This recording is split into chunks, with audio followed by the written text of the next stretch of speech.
Hello everyone and welcome to the Cyclical Investors Club YouTube channel. Today I'm going to be taking a look at MSCI, ticker MSCI. They reported earnings today. The stock was down about 14%. That's not reflected yet here in the fast graph. It'll be updated tomorrow. And I've had a request for this one and it was kind of timely. And I actually wasn't tracking this one before this, so I took a look at it today because I saw people were talking about it, and I figured I would make a video about what I saw and share my thoughts on it. As always, this is not individual investing advice. This is just how I analyze stocks. I'm going to be using fast graphs today for most of this analysis, along with my spreadsheets in the Cyclical Investors Club investing group over on Seeking Alpha. You can find links to those down in the description, along with Patreon, where I have a free tier membership there as well. If you haven't used fast graphs before and you do decide to use it, there's a 25% off affiliate link down there for you in the description. So let's get into MSCI. So these guys are like a financial exchange and data business. I think their peers are usually considered S&P Global and Moody's, which I do have followed for quite some time. And so that can be a little bit of a help in trying to figure out like what's going on.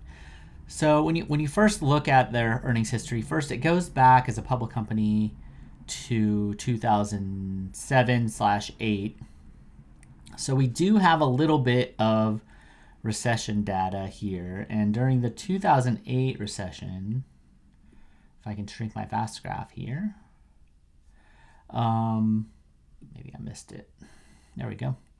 Earnings fell 10%, and then in 2014 they had a year where they fell 7%, and that's about it. Other than that, they've been growing very fast over the past, say, 15 years or so.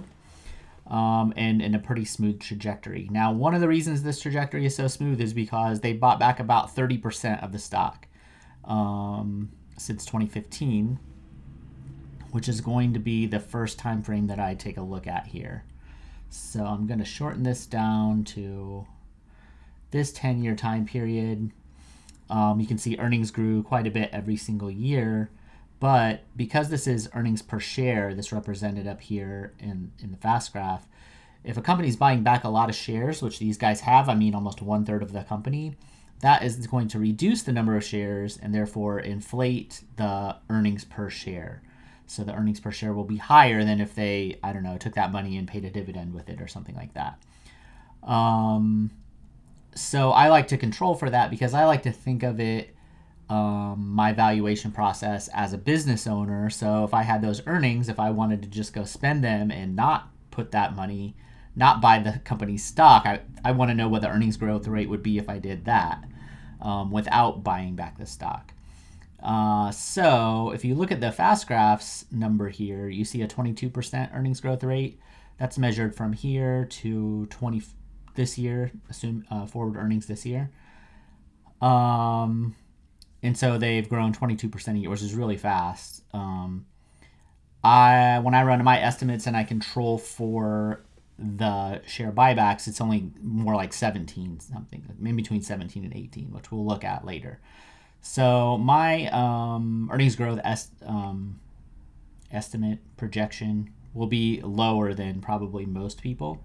But I would say the past 2 years are kind of right in line with that 17% number. And then if you look out, 17% probably is even going to be a high estimate. So I think I'm being actually pretty generous with that estimate going forward. But I like to use the past as my kind of core guide for what to expect in the future, unless I have some really great reason not to. So for now, I think the 17% to 18% earnings growth is fair.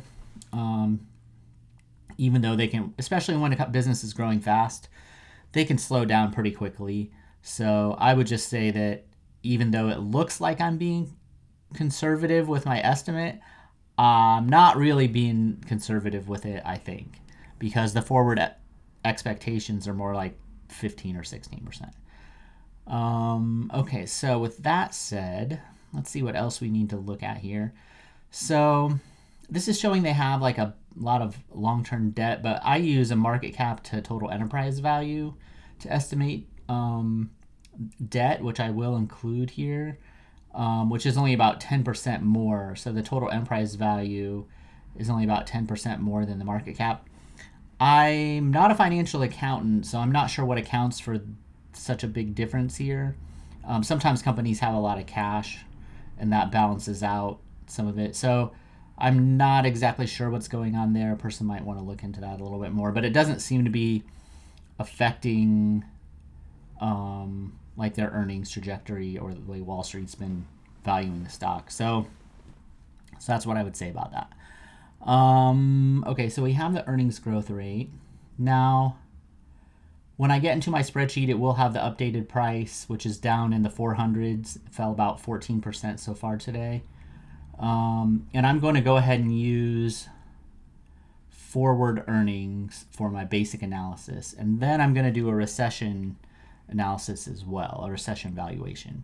It's really going to come to, I'll give you a little hint, a little spoiler here. How one thinks about the odds of a recession is going to make a big difference on when they would buy this particular stock. So that's true with other stocks, but some of them it's more true for because they tend to fall a lot during a recession, and that's what these guys have done. Okay, so I'm using 17.88% earnings growth rate. I adjust the stock price up 10% because of the difference between the market cap and enterprise value. And when I do that, I get an earnings yield, which is the inverse of the PE ratio, which is probably about 30 or so, of 3.06% for the earnings yield. So we have almost 18% growth rate on a 3% earnings yield. So if you bought the company for $100, it would earn $3.06 this first year on that $100. And this would grow at 17.88% each year, which is a very fast rate. So it's going to start off low, but it should grow pretty fast over time. I project this out over 10 years, and then I make a CAGR. I convert that to a CAGR. So on your $100, with these assumptions, you would earn about $84.41 in addition to your initial $100. So if you put this in a CAGR calculator, it would go, you start with $100, you end with $184 over 10 years. And so when you plug that in, it should give a number pretty close to 6.31%. So midpoint of fair value for me is about 6.5%. So this is pretty close. So the stock price fell, but assuming we don't have a recession, okay, that's part of this too, it would be about fair value now. It'd be it'd be in that fair value range. The market is more like 5.5% CAGR. So it's more expensive than where MSCI is with my assumptions after the sell-off. Now, if we were to change this earnings growth rate to what by the way, Wall Street might lower these forecasts after the recent earnings report. It looked like the guidance was still the same.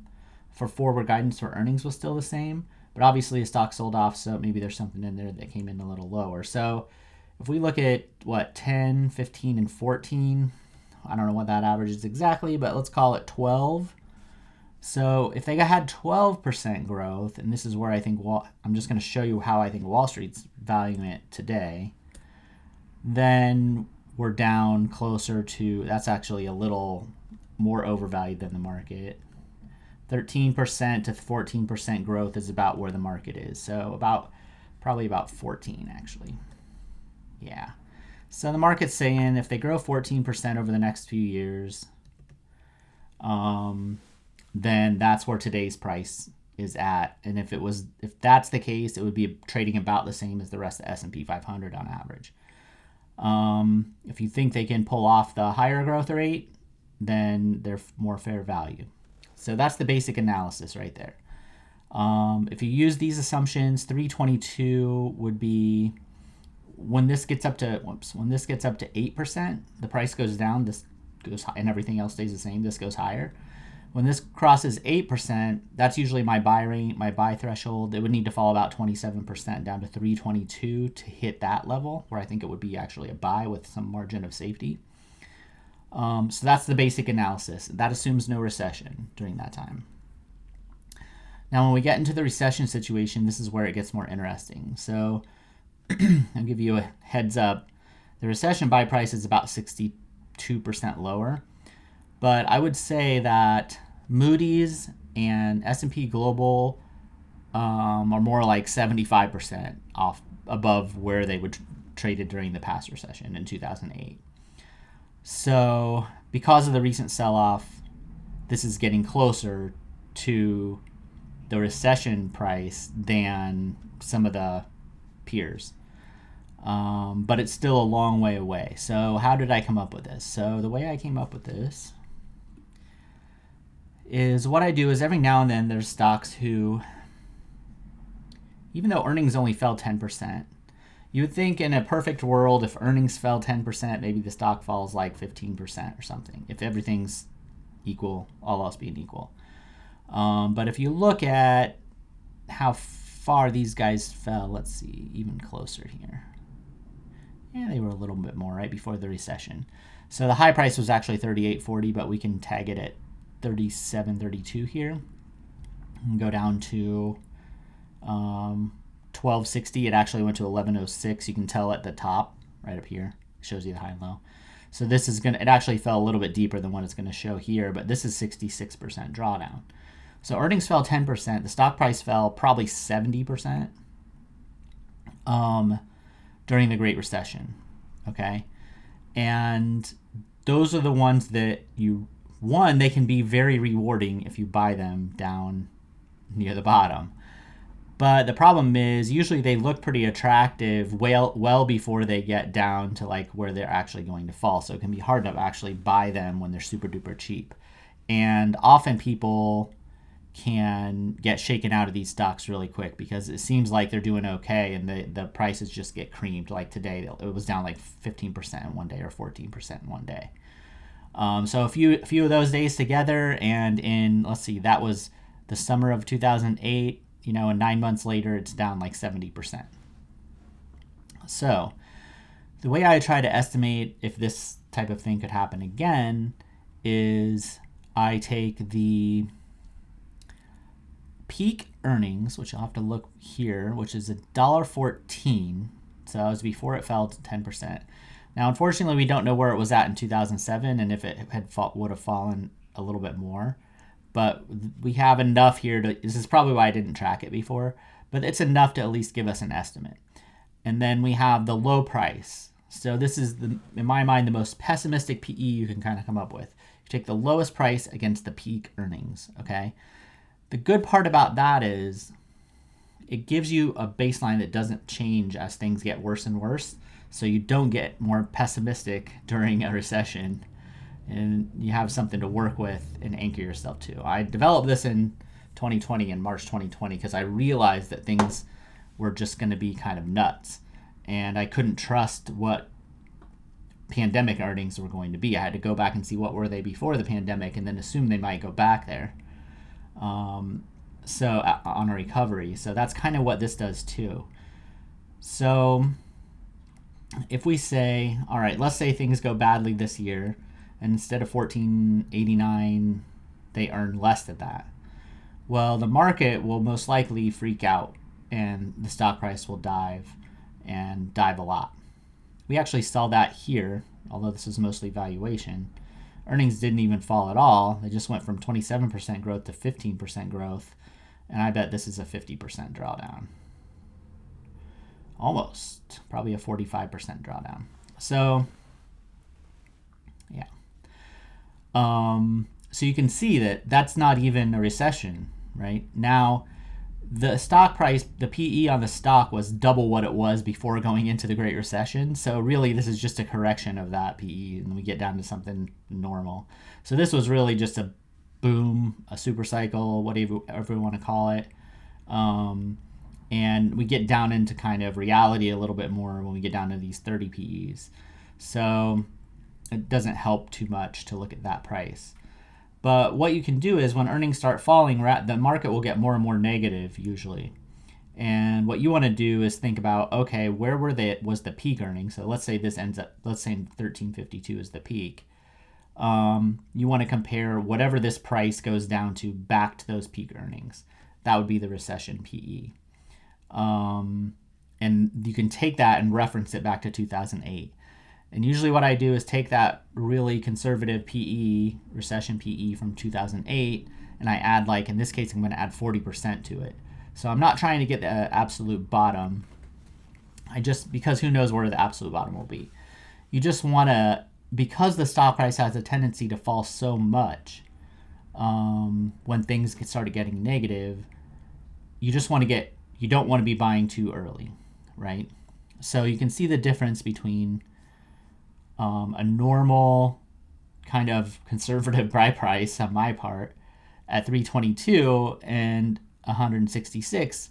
I mean, that's like 50% lower almost. So there's a big difference between a normal non-recession behavior of the stock price and what the potential that you could get in a real bear market recession. And so this is designed to get you closer down here. And remember, this isn't the bottom. This is built on 40% off of the bottom. So the way I do that, you can go in here. And so back in 2008, the recession PE was 9.7. I add 40% to that, and it gives me a 1358 for the next recession PE to aim for. Now, it might be that we don't know when a recession is going to happen, but maybe we go past this year. And so maybe we'll be using this 1489 as the peak. I think when I just made this, I used last year, just in case something goes wrong and they don't hit that 1489 target. But if we get it close to the end of the year and it looks like they're going to be close to this, I can adjust this up, and that would raise the recession PE. So the longer we go, and the longer earnings keep rising for these guys, the more that buy price will rise. So if you wanted to be a little more optimistic, you can put 1489, look at the forward earnings. So now it only needs to fall 58% and the buy price is higher. Okay, so make sure we got it back. Okay, so that is my valuation for MSCI. If you don't think a recession is anywhere on the horizon, it's probably close to fair value now that it's fallen down in the 400s. If you do think a recession is coming, then it could fall quite a lot farther. And if you own it, you should be prepared for that. Maybe some kind of trailing stop or something like that. This would be the type of stock I would probably use for a stock like this. Now, interestingly, so all the stocks that I held in my portfolio that were like this first, starting in late December and into January, I put trailing stops on. So I sold almost all of them right at the beginning of this downturn because I thought this could turn into a recession.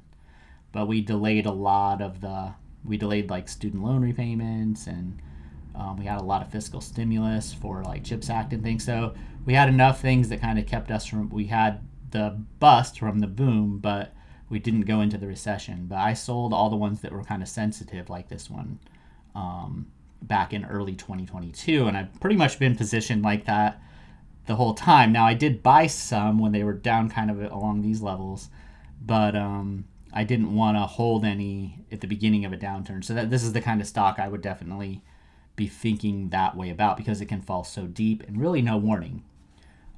It's not like earnings you're going to get a warning they're going to fall very much. You'll just wake up and the stock price will be down 14%, and that's just the market for you. Okay, so if you found this useful, hit the subscribe button and the like button. I put out probably 5 videos a week now. And then check out the Patreon. Like I said, there's a free level there. If you join Patreon, you can get a big discount if you ever decide to join the full service over on Seeking Alpha. So check all that out in the description, and I'll see everybody later. Bye.